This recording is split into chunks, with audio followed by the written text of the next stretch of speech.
통합진보당 후보들이 선거 막판에 사퇴한 경기지사와 부산시장 선거에서 1, 2위 표차의 두세 배에 이르는 막대한 무효표가 쏟아져 나왔습니다.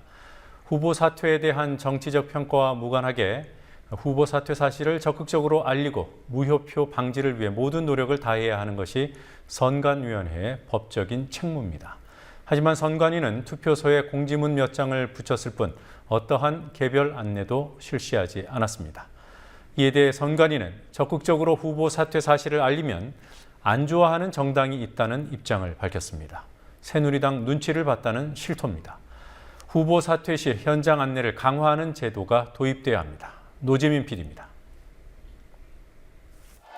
지방선거 최대 격전지였던 경기도와 부산은 2위로 낙선한 후보에게 표를 던진 유권자들의 탄식이 어느 곳보다 짙은 지역이었습니다. 1, 2위의 표차보다 훨씬 많았던 무효표 중 상당수가 2위 후보에게 돌아갈 표가 아니었냐는 추정 때문이었습니다. 부산시장 선거에선 1, 2위 후보 간 차이의 2배를 상회하는 5만 4천여 표, 경기지사 선거의 경우 1, 2위 후보 간 표차의 무려 3배가 넘는 14만 9천여 표가 무효표였습니다. 두 지역 모두 무효표가 전체 투표소의 3%를 차지했습니다. 경기와 투표소가 비슷한 서울의 경우 무효표가 1% 미만이었던 것과 대조됩니다. 과거의 지방선거 통계를 봐도 2010년 경기지사 선거를 빼놓고는 부산 경기 지역에서 나온 무효표는 1% 내외에 불과했습니다. 2010년 경기지사 선거에서는 18만 3천여 표가 무효표였습니다. 올해 경기지사 선거를 제외하고는 역대 지방선거 중 한 개 광역단체 선거에서 10만 단위로 무효표가 발생한 유일한 사례였습니다. 당시 심상정 진보신당 후보가 투표일 사흘 전 사퇴해 투표용지에 이름이 남아있었고 사퇴 여부를 몰랐던 유권자들이 심 후보를 찍었기 때문이란 분석이 나왔습니다.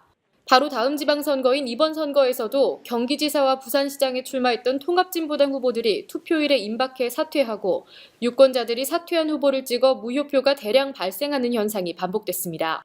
선관위에서는 나름대로 대책을 마련했다고 말합니다. 2일 후부터 인쇄를 하도록 했어요. 그래서 바로 사퇴를 하는 사람들은 해결을 할 수 있었는데 지금처럼 선거일이 임박에 가면 갈수록 사퇴를 하시는 분들에 대해서는 어떻게 할 수가 없는 거죠, 지금. 투표용지 인쇄를 시작하는 시점을 하루 미뤘다는 설명입니다.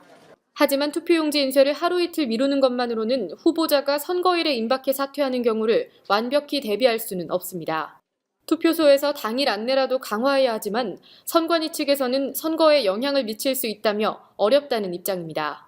개별적으로 누구를 사퇴했다고 투표소에서 얘기를 개개인한테 해주기가 참 어려워요. 그것도 영향을 미친다는 얘기를 할 거니까. 이건 예단인데요. 예를 들어서 그렇게 해서 누구 후보 사퇴했다 하면 그걸 안 좋아하는 정당도 있을 거잖아요. 투표소에서 온 선거인한테 직접적으로 투표를 관리하는 사람들이 몇 번 후보자는 사퇴했으니까 찍으면 안 됩니다라고 얘기를 해도 되긴 되겠죠. 그게 꼭 안 맞는 건 아니지만 그것도 선거에 영향을 미친다는 얘기가 또 나올 거니까.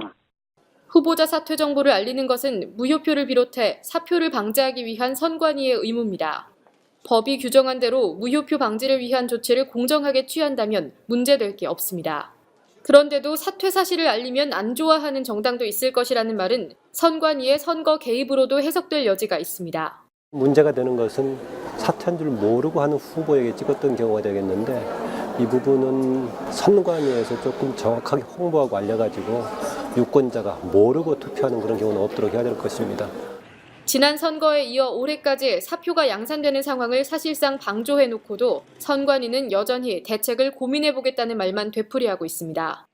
다음 선거에서도 무효표 방지를 위한 대안이 마련되지 않는다면 선관위의 정치적 중립성은 또 한 번 도마에 오를 것으로 보입니다. 국민TV 뉴스 노지민입니다.